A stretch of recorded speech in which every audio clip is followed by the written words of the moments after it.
to Reunited States, the podcast where we aim to bring back civil discourse to our national dialogue. From Los Angeles, California, my name is Tyler Eric. And from Manchester, New Hampshire, my name is Jesse Saywell.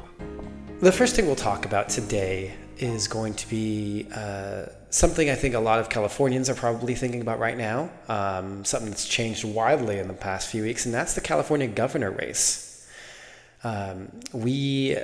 Previously, it seemed like a pretty straight shot, a pretty, I would say, predictable affair, right? Eric Swalwell kind of having most of the momentum with people trailing behind him until something rather, I don't know if it's unexpected. Was it unexpected for you, Jesse? It surprised me. I mean, sure. It came out of nowhere to me. Apparently people had been talking about him for some period of time. Right. There had been rumors, but I had... That's why I was trying to pause. Like, I hadn't heard about this, but I'm not trying to say it was nothing, or it came from nowhere. But apparently there was a huge controversy with him and the messages that he was sending, inappropriate correspondences he was sending to, I guess, some of his staffers. And sexual assault and potential drugging of women and potentially rape.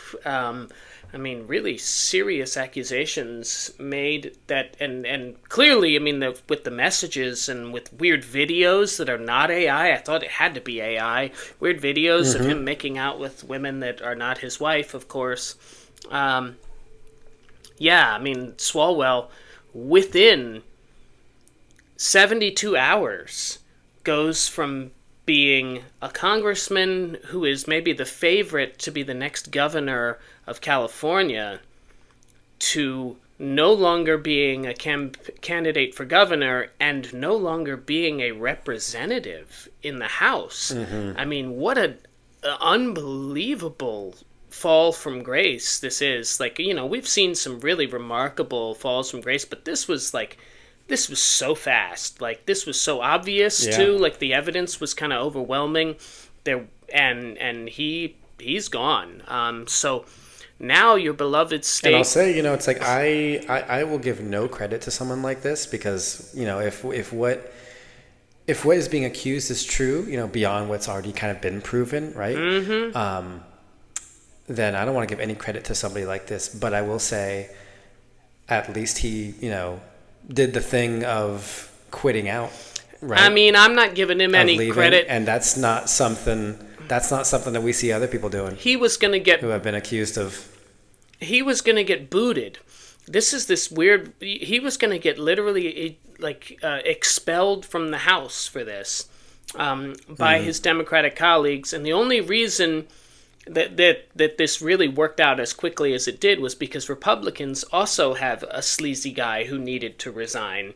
And so they agreed that the two of them would resign on the same day within hours of one another so that the numbers in the House, the party numbers in the House stayed exactly the same, which is just ridiculous. So weird. That's so silly. So weird, yeah. But, now... But, so this has, outside of, how heinous and egregious this conduct has been, this has shaken up the governor's race to an explosive degree, right? This has opened up the floodgates to who knows who might win this at this point, right? Which is wild to think for a state like California to have such a unknown of who might be the governor between Democrats and Republican candidates. It's insane. This is crazy territory that we've heard of.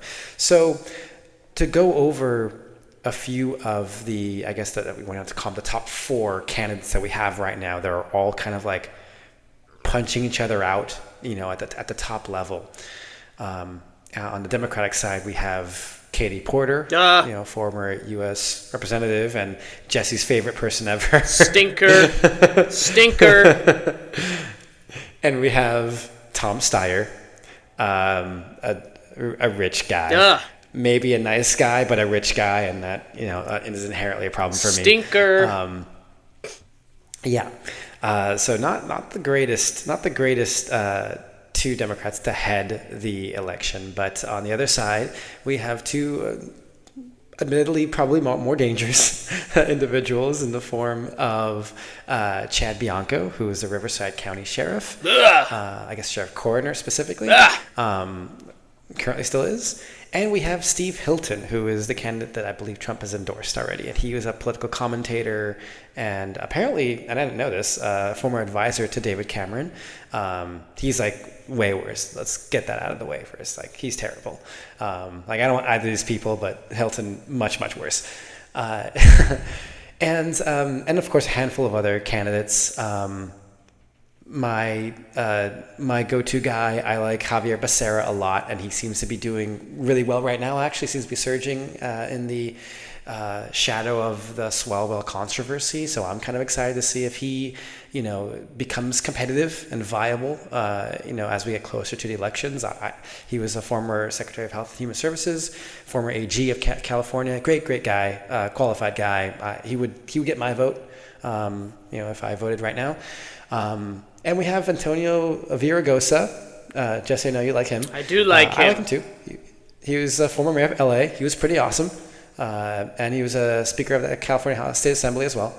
But both very, very good candidates. I would say better than the four I mentioned previously, which is ironic, right? The bar was pretty low there.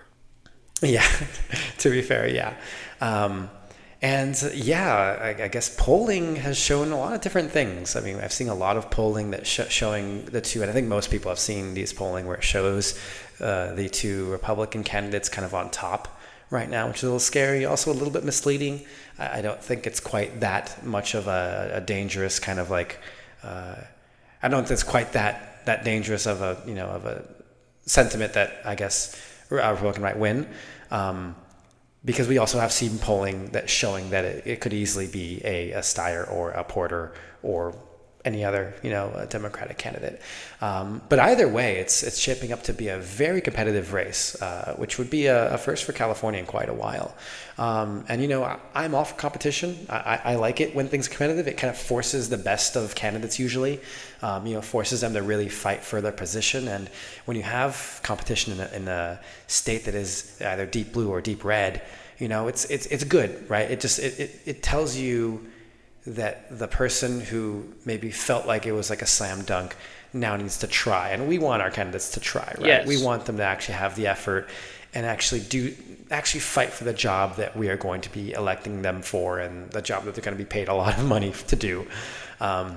So in some respects, it's good to see competition, though, of course, the context is important. The climate is important right now. I'd rather not be in a competitive, with a competitive race for something like California because of what's happening nationally, politically at least. I'd much rather have a safe blue option, but here we are.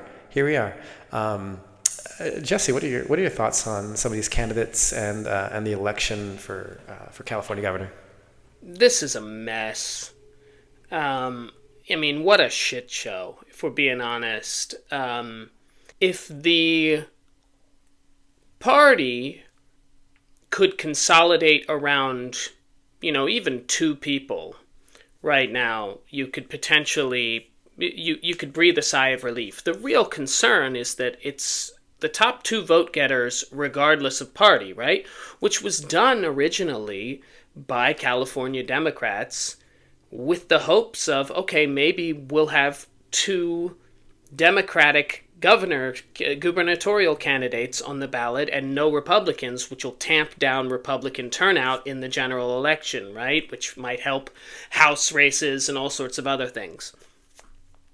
But it's now backfiring because with Swalwell out of the way, the likelihood or the chances of two Republicans getting on the ballot has seemingly gone up a little bit, right? Especially if Swalwell's support spreads. Now, I am seeing reports that your buddy Javier Becerra, who, again, I also like very much, he wouldn't be my top choice, but certainly at this point I'd vote for him before I would vote for Katie Porter or Tom Steyer or obviously either of the Republicans, not that I get to vote in California, but... I I'm interested in some capacity to see how this plays out. I hope that the Democrats can get their collective shit together. I don't think my buddy Villaraigosa is going to be able to get himself into the general election, which makes me very sad. I like him a lot, and I think he was a good mayor of Los Angeles. But at this point, people like him need to start looking at the realities and the dangers and start considering maybe stepping aside, right, and endorsing someone else. I really think the wild card here is will Gavin Newsom endorse someone?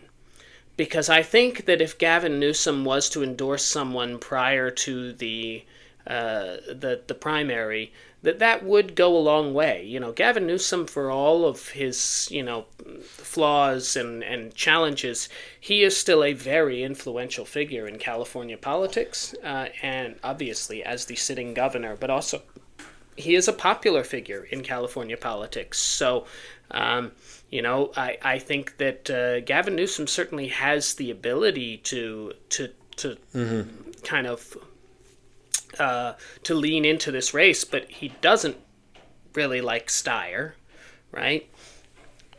Katie Porter doesn't get along with anyone, right? No one likes Katie Porter. No one who knows Right. Katie Porter likes Katie Porter. I'm sorry, like they just don't. She's apparently not a nice person. So I think, and he has a very complicated background with Javier Becerra as well. So Newsom doesn't have any great choices of anyone for him to kind of come in and try and save the day here. I'm interested to see how it plays out, but this is a mess, and California going forward really needs to institute maybe ranked choice voting. Because I think that would potentially solve some of these challenges of potentially putting two Republicans with support in the teens as the two main candidates. Like, that's really what we're looking at. Like, there's potential that you have two Republicans on the ballot in November for the general election, and neither of them got above like 17-18% of the population voting for them in the primary. That's a terrible, terrible system, right? Clearly, that is not sustainable. That's not going to work, and it's a mess. But I still have hope, and I still feel like there's going to be some sort of consolidation around one candidate in the coming weeks before this primary. But I'm keeping my eyes on it for sure. Yeah, I mean, I agree with everything you said. I will say I can see the hesitation for an endorsement from Newsom because of his almost definite run for president in a few years. And I mean, if I were him, I wouldn't support a billionaire. I wouldn't like, Wait, Gavin Newsom wants to run for president? Well, I mean, I had no idea. I had you no can put that idea. one on your on your fantasy as a fantasy win. I think that's almost certain. He is. That was in my top pick, Gavin Newsom. No, almost certainly. Now, will he win? That's different. It's a different conversation. But I do think that the person he decides to endorse, can have repercussions for for his run later. I think especially if he feels like it has to be either Katie Porter or Tom Steyer. I mean, if I were running against or advising people who would run against Newsom and he decided to endorse Tom Steyer, I mean, I would push that billionaire button like so much, right? Like, he supports billionaires. Look at who he endorsed, right? Like, he's clearly only in it for his top 1% buddies. Like, it's such an easy attack. I'm not saying that's why he's not endorsing him, but it's certainly the strategic. It's what I would do, right? It's the attack I would make if he did that, and I can't imagine that's not something that might be in the back of his mind. And with Katie Porter, there's obviously other issues you might have for endorsing her. Yeah. But there's a lot more at risk to him endorsing somebody, I think, because he's so close to making that run. That will likely be his biggest, his not his only shot, but probably his best shot for being president might be this next one, and he can't afford Yeah. to do anything that might jeopardize that, or even leave him open to like a single extra attack. 'Cause he's already going to be in pretty deep water, and he's going to have quite a lot of challenges when he runs, if he runs, and when he inevitably runs. So Yeah. I can see the hesitation. Yeah. there, Well. yeah. Yeah, well, we'll keep an eye on it, but I'm interested, of course, in the subject as you're a California resident, and California is very much a second home to me. But on the national and international fronts in the country here, I do feel like we need to address from California politics to Trump politics. Couldn't be more of a shift there, but wow. A lot has happened since we were last here, and thank you all so much for your patience. I know a whole bunch of you reached out wondering when the next episode was going to happen. My schedule has been a little nuts recently, so I appreciate your patience. But we're glad to be back. The war in Iran is still going on, so there's that. There is the a Strait of ceasefire, Hormuz. very, very, very thin Yes. ceasefire that it will likely be. I think there's already been like attacks since then. Oh yeah, Iran seized 2 ships in the last 24 hours. They fired on a third. The Strait of Hormuz was opened for about as long as a 18-year-old's ejaculation. This was The second time you've used that analogy. This is it? Mm-hmm. I'll have to come up with a new one. But the Strait of Hormuz is clearly something that we found out. The funny thing with all of this is new reporting is saying that Trump was shock of the century, really encouraged and tricked into doing this by Bibi Netanyahu. Dun, dun, dun. To nobody's surprise. To no one's surprise, but they apparently Bibi told him that he thought that there would be this uprising, that Iran was primed for this, and Trump was very, very confident in his military abilities and judgment after the Venezuela situation, and he did not believe that the Strait of Hormuz would be closed because he didn't believe that the war was going to last that long. Now Trump is stuck in a situation where, since we last talked, he came on and said, an entire civilization will die tomorrow or today, whatever, and the Easter Sunday post with praise be to Allah. The Jesus AI photo. Yeah. All of this leads me into the next thing that I really think we should talk about, which is the backlash that Trump is facing from previously... The Pope? Well, from the Pope, yes, he is fighting with the Pope, right?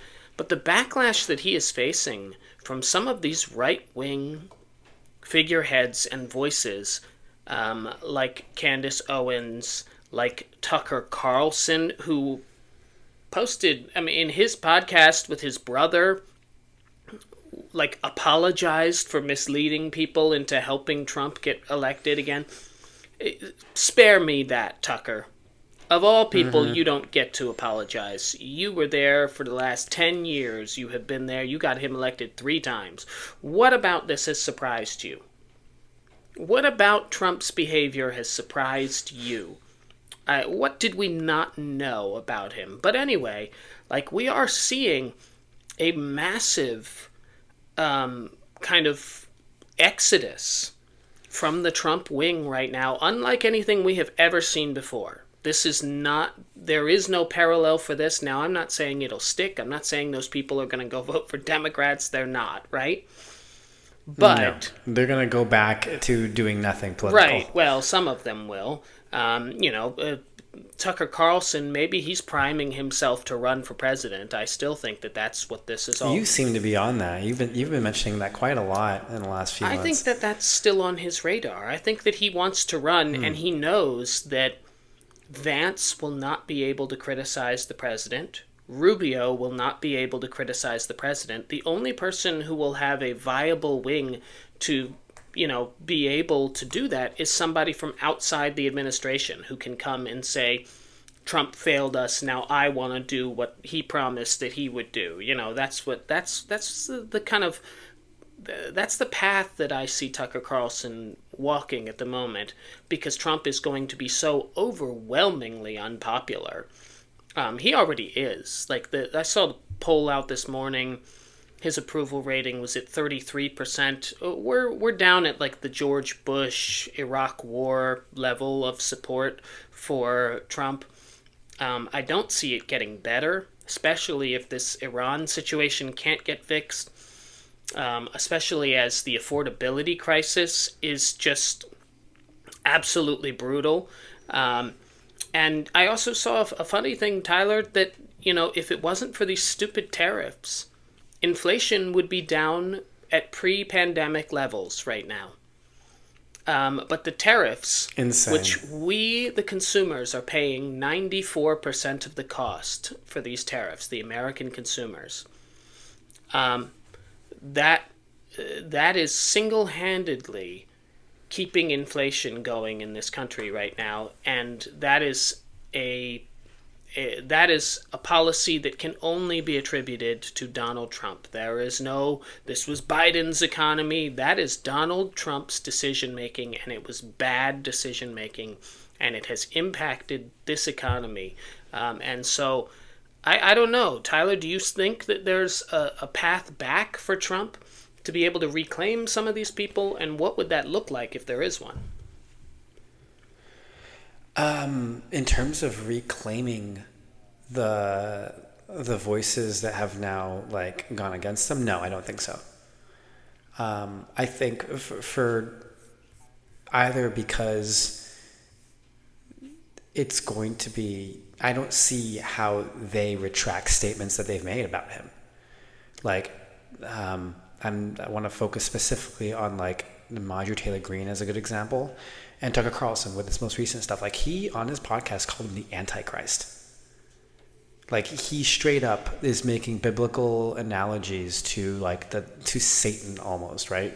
In regards to Trump. When you're a guy like Tucker Carlson, you don't retract that. You can't take that back. You can't just be oh, you know what? I guess I was wrong. You know what? He was actually Jesus in disguise. You can't take that back.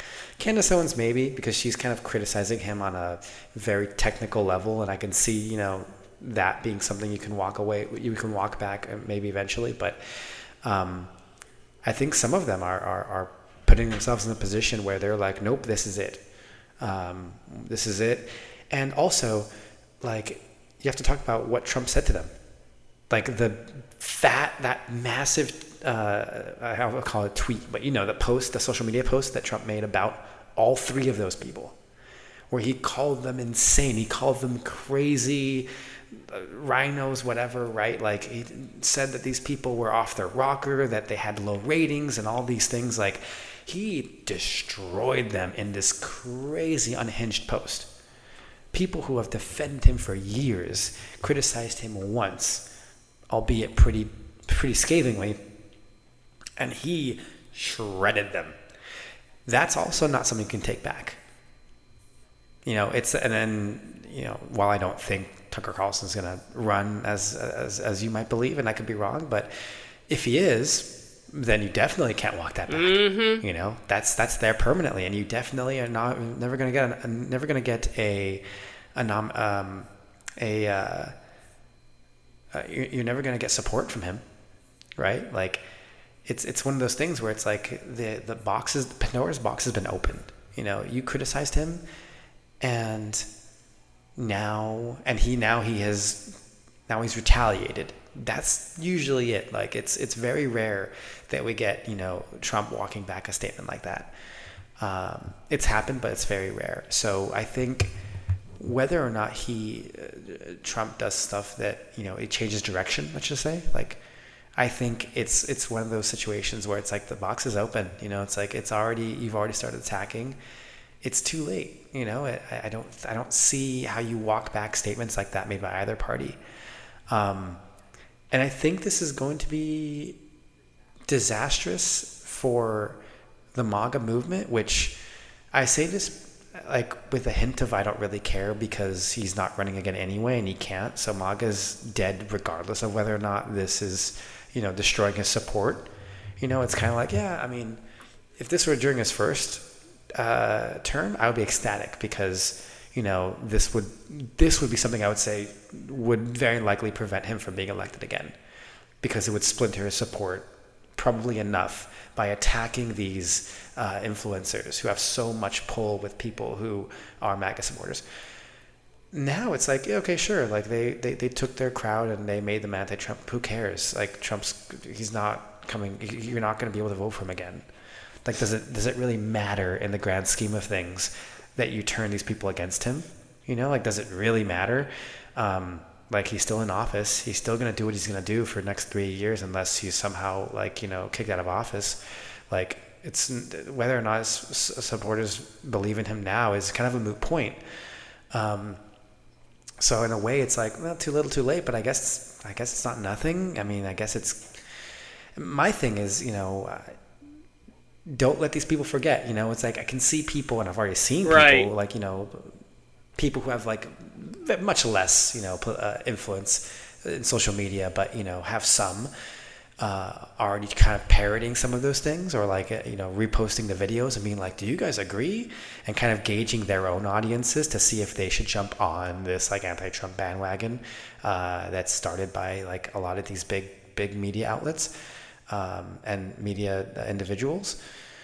So, and I'm like, no, sorry, man. Like you can't. No one's gonna let you forget what you supported before.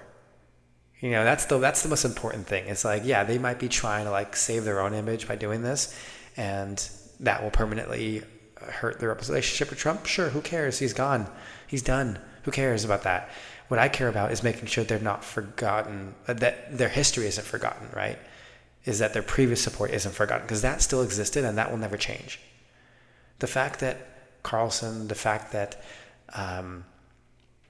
Taylor Greene, all these people supported him the first time and were just massively fans of him and helped him get elected. Like, that is historical fact, and that will never change.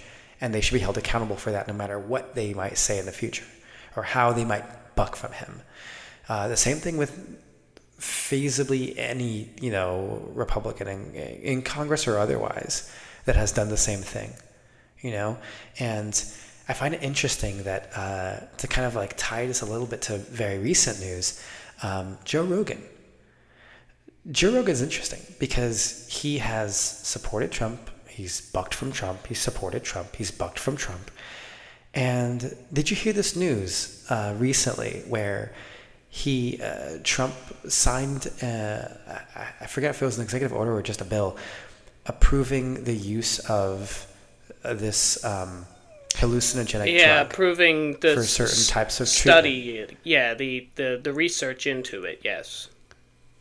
Right, and that was something that, according to sources inside, was sent to him and brought to his attention by Joe Rogan. So much so that he was in the room.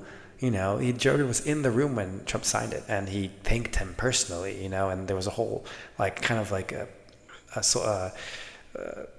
there was like a TV song and dance, whole thing about how it's like, oh, Joe texted me, this, and I said, let's do it. Let me get Bobby's signature and his approval, and let's get this drug approved. This whole like kind of like just parade, this theater, right? And I think that part of that is also him trying to like secure what few influencers he still has that are willing to support him. I mean, it shouldn't be a coincidence that happened, less than 48 hours after Joe Rogan had been really critical of him and the Iran war on the podcast, right? Right. And so I could definitely see him trying to like be like, okay, well, let me keep who I can keep, because somehow Trump thinks that it's still going to be important that he has support.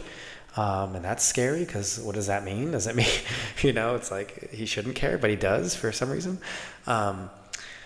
And so it's interesting to see how like MAGA might shift, right? The demographic of MAGA might shift from the base of Candace Owens or Tucker Carlson to being more of like a Joe Rogan base, or like maybe other person base, right? We talked about UFC in the past and a few episodes ago, but he is actually doing more and more stuff with Dana White, right? He's doing promotional stuff for the UFC event that's going to be the 250th anniversary of the US. He is going to more of the actual like fight events and speaking with fighters and doing all sorts of like promotional stuff to kind of get himself into those spheres, and obviously Joe Rogan being a huge part of those spheres is intrinsically linked. So we're kind of seeing this attempted shift. Something that I thought was very funny about that is, think about the bases that he was most trying to like secure when he was running this most recent time, right? It was all like the youth vote, right? He was going on all these podcasts of Theo Vaughn, of the Paul brothers, of all these other like, influencing people, the young conservatives, all that stuff, because he sees that base as the most, as the highest likelihood to be like, to support his cause. And I don't think that base has a lot of crossover with people like Candace Owens and people like Tucker Carlson. I think those folks might be appealing more to older MAGA, and older MAGA is dropping off, but there is this attempt to kind of secure younger MAGA. And I am curious, because I don't know this, but I would be curious to see what the temperature of the room is among younger MAGA with stuff like the war, with stuff like the tariffs and everything that Trump's been doing. I think it is because a lot of those things are an easier sell in terms of why they're bad, right? A lot of the sell of why war is bad and all these things is easy for older people, right? Anyone our age or older, super easy to be like, yeah, war bad. Remember 9/11? Yeah, war bad. Remember like Iraq, Afghanistan, remember, the Gulf War, remember Vietnam, whatever. Yeah, it's like, it's easy to sell people on why war is bad if we've lived through one or two or three. I don't know how effective that message is to people who have never lived through one or are too young to remember. Like, does it have the same effect? Do these people care about like the crisis in Iran, the war in Iran, like the Strait of Hormuz? Like, do they care, or is there a disconnect in the horrors of war and the evils of war because they were too young to experience it beforehand? I don't know. I mean, we just watched, basically 2 years of people, Gen Zs, being outraged about the war in Gaza that didn't even have anything to do with the United States, really. So, some Gen Z. I mean, it was pretty significant. Now, that's a whole nother thing, but I got in, some people got upset with me for posting something recently about how frustrated I am that they are largely silent about this war with Iran, right? They cared so much when they could criticize Biden about this, but now that there's actual potential consequences, and now that the risk is higher for them to go out and protest, now they are silent. But would you not say that the Palestinian war and that entire ordeal felt more like and I'm not saying this is not, but I'm just saying for those who protest, for those who are active, that ordeal felt more like, like a human rights advocacy or human rights, kind of concern. Oh, it was. As opposed to it was, but a U.S. economic and, prosperity concern, right? where like this feels more. I'm not saying this is not a human rights violation, because it absolutely Yeah, is. I mean, And we there's bombed things a that we school. are doing in Iran that are awful, right? There are things that we're doing that are absolutely, Geneva Convention violations, and it is a human rights concern. But this is also something that's different between this war and that war, was that this is actively something that is hurting the economy and, making things difficult for Americans overseas, or rather home, right? And I think to a lot of people that might take precedence over the human rights stuff, and whereas that didn't exist in Palestine, so people had more emotional capability and emotional, like, I guess, gas, right? Gas in the tank to be concerned over the human rights aspects of the Palestinian-Israel war. I think Just a thought. no, I think you're right. I think my frustration lies with, like, at least the Israel-Palestine war. I understood why there was a war, right? Like, I don't agree in any way with how the IDF and Netanyahu and Israel's military handled that situation, and I think that it was disgusting and despicable. But at least I understood why they were fighting, right? They were fighting because they were actually attacked, right? And people were raped and kidnapped and murdered, innocent civilians, in an unprovoked fashion, right? So at least I understood why they were reacting. The Iran war makes no sense. We have no reason. There was no threat. They didn't attack us. Like, this is the stupidest war. And yet we're bombing schools? What the fuck are we doing, right? Like, all of this is just nonsense, and Trump doesn't even know why we're at war, right? Like, he doesn't even know what's going on. So that's where I think I get frustrated.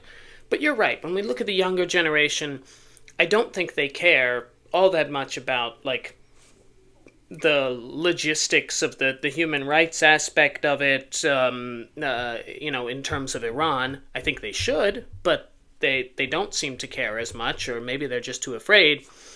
But what they certainly care about, and what is, I think, leading this collapse in support among younger voters of Donald Trump.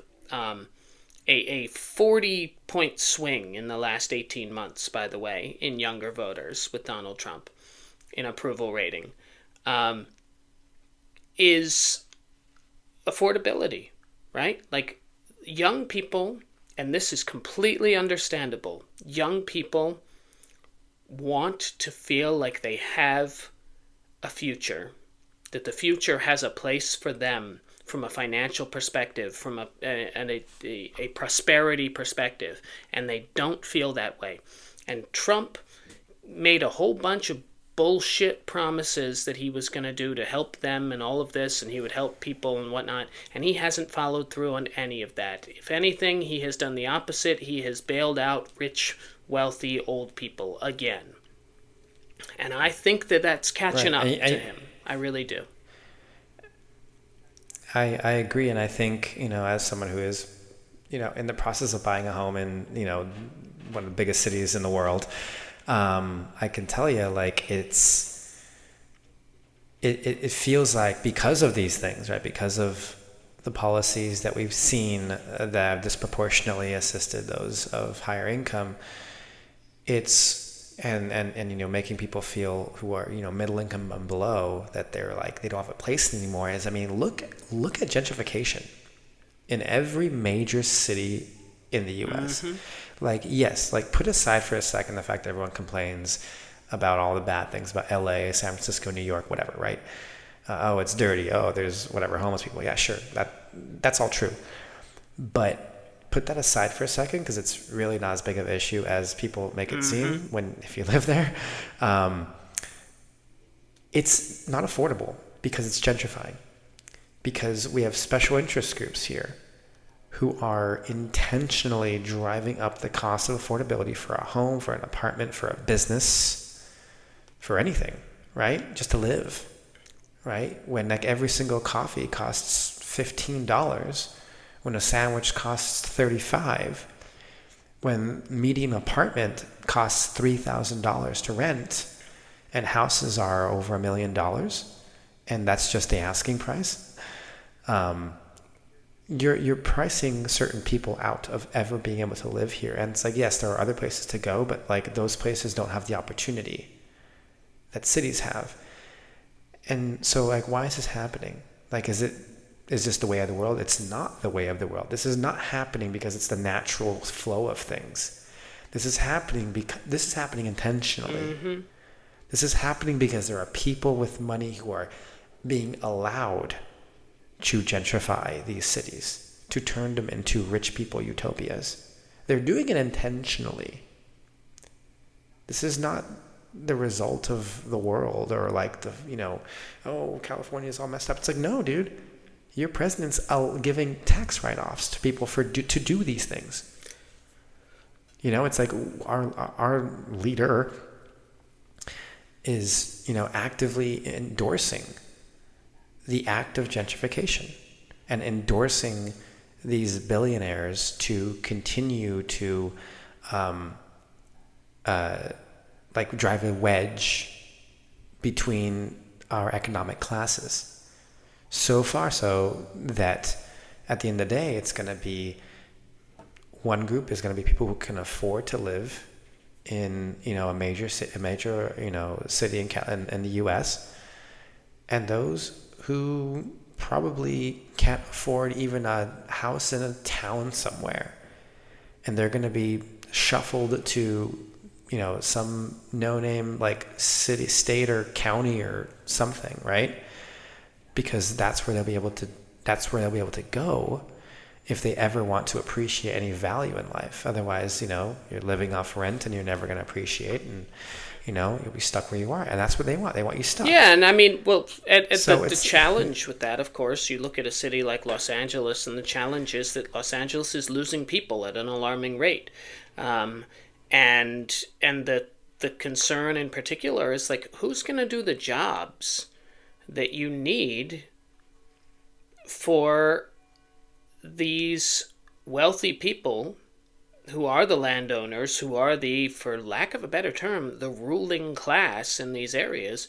Who's going to do the jobs that allow them to maintain their quality of life if everyone that could do those jobs has been priced out to the point where they have to commute, an insane, exorbitant amount of time to come in? Right. Or the rent is so high that they will never be able to save enough to elevate their economic status, to buy a home or to do anything else of note, or even buy a car for that matter. Yeah, it's deeply problematic, and I think that young people feel this very intensely, and they should. And they have every reason to be angry about this, and they have every reason to be angry at both parties for this, because both parties have perpetuated this status quo that has allowed them to get to this point. Now, do I believe that it is much more the fault of the Republican Party than the Democratic Party? Absolutely, I do. But young people don't feel represented in any way, shape, or form, and I think that they hoped that Trump would be this like big fuck you to the system, as in the same way that when he first ran, middle America and like rural workers and people in rural communities felt like, and blue collar workers felt like maybe he would be this middle finger to people around the country. Right. Well, people threatening their way of life, right? The coal miners and the farmers and the industry people. Trump has been the symbol of a middle finger to the establishment and the status quo in this country. The problem is that he never actually delivers on any of the promise with that. And the only reason that Trump was as popular in his first term as he was, which was not popular, we should make clear, like he was still largely unpopular as president, was solely because the economy that he inherited from Barack Obama was so incredibly strong that he could just thrive on that, right? It is only now that Trump is having to deal with an economy that is his, that is not strong. And that's why I think you're seeing more and more people really, really start to turn away from him and just be not enthused. I don't think that they're turning towards Democrats. You're still seeing Democratic approval rating is in the fucking basement, right? But you are seeing that I think there's just apathy. I think that people are turning away from politics. They're giving up. They're feeling like helpless. And I think young people are at the core of that. And unless the Democratic Party can put forth somebody who actually inspires, who actually gives them a reason to believe that things might be different, I think what you're going to see is in the next election, young people are going to largely sit out, which historically would have been absolutely crippling for Democrats. I'm not sure that the same rules apply today that used to apply. And it is interesting. I was looking at this kind of age breakdown of Trump's approval rating. Trump's approval rating is still higher with Gen Zs than it ever was with millennials. Like, ever. But millennials are still the group, for all of the shit that gets thrown at us, we are still the group that has the highest disapproval rating of Trump. We like Trump the least, and it's particularly our age group, you and me, like 30 to 36, hates Trump more than any other age group by far. Because we remember some semblance of optimism, we remember the Obama years, and we remember like the feeling like the world could get better. We have enough of a memory of that post 9/11, and I Hope. And I think the hope that we're still craving somebody to give us some semblance of hope again. We're not as jaded as those that came before us or those that came after us. And maybe that's a flaw, but either way, I do think it's interesting, if nothing else, that like we are still holding the line, and I don't see millennials following the trajectory of some of our previous generations. Yes, we will become more conservative, but I don't see us becoming Republicans, because the Republican Party is so it stands in so much opposition to everything from a social perspective that we believe in, and we care about those issues so much. It's like the social justice warrior thing. That mentality is arguably strongest with our with our generation, with our generation, with our generation. And I think Gen Zs would argue with that, but I just don't think that they are actually as invested in some of these issues as much as they say they are. And Gen Z men in particular are really, really just not interested. Oh, Gen Z men don't care. They don't give a shit at all. Right after that, they don't care. Yeah. They don't care. And historically, men have always been like lower than women in that regard, in the sense of like how much they care. But with Gen Z, when you compare it to millennials in all genders, Gen Z men really dropped off and went into the I don't give a fuck, kind of mentality of like, who cares? I just want enter 3 random things here, and this, like, I've spoken to a lot of like Gen Zs where it's like a lot of them will give me the same thing, like, I'm tired. Mm-hmm. They gave me that. Well, I'm just exhausted. That's why I can't protest. I'm tired. I'm exhausted. I can't do this anymore. And I get it. I'm not asking you to like, protest yourself to death. It's like everyone has a limit on how much they can do. But it still matters, like it does matter. Yes, you're tired, and I get it, but it still matters because it's still there. It's still present, and like we get tired, and I get that, but that doesn't stop the atrocities from happening. Yep. And it doesn't stop from the impact that the lack of your voice is having.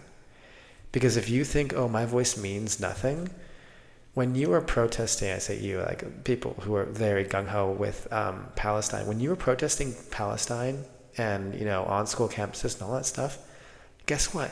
that made a really big difference. People listened. They did. It made a really big difference. Now, it may have made a bad difference. It may have made a difference that you did not intend, but it did make a difference. Right. But it did. It mattered a lot. It made waves in the political ecosystem of America. And so, like, if you're thinking, well, like, you know, it didn't work the last time, it sure did. It sure did. And just didn't work the way that you wanted it to. Right. That's it. But it did work. Bet your ass if you do it again, it'll still work. Yeah. It'll work again if you do it. No Kings works. You know, it's like anti-ICE stuff. You know who shows up for No Kings, though? Like, I have to say this, and I'm sure this is different based on community, but God, it's a lot of old people at No Kings. And I don't... It's a lot of Gen X. It's a lot of Gen X. I see a lot of Gen X. It's a lot of Gen X. I see boomers, but I see a lot of Gen Xers. I do see a fair number of millennials, but I do not see Gen Z in any significant numbers at No Kings, and that bothers me. That really does bother me. That's probably a conversation for another episode, sadly, but it does bother me.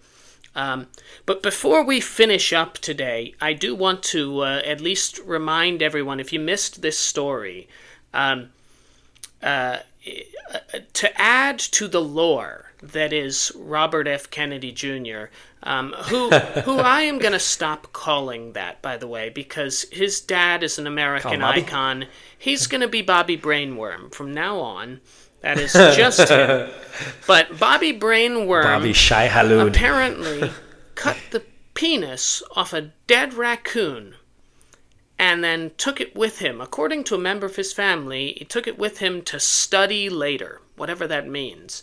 But yes, Bobby apparently, to add on to the lore, again, if you're not familiar, he put the dead bear in Central Park with the bicycle from his trunk. He cut off the head of a whale on a beach and put it on a car and drove it 4 hours.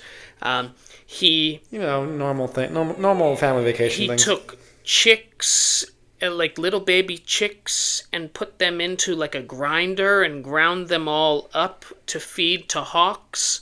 And now, of course, we have the cutting the penis off the raccoon, the dead raccoon, for him to study later on, because he was apparently very excited. That's the head of Health and Human Services in this country. He read Frankenstein and really wanted to be that doctor. So just a reminder of how weird and strange these people are, who Trump has put in positions of power. These are not competent, interesting people. These are lunatics. And if that doesn't scare you, if that doesn't piss you off, I don't know, what will at this point. But, that's weird behavior. That's not somebody that I want running health in this country. So we've been saying it now for 2 years. But Bobby Brainworm, he needs to go. I'm sorry, he needs to go. So... but thank you all so much on that note for listening to us. We appreciate it. We'll be back next week again with more conversation, hopefully better news, but who knows. But thank you again. Follow us at Reunited States Pod. Continue to tell your friends about us, share the podcast, and continue to engage in civil discourse. From Manchester, New Hampshire, my name is Jesse Saywell. And from Los Angeles, California, my name is Tyler Erg. And this has been Reunited States. When the whole world has got you down, and there's no one else around, turn that frown right upside down.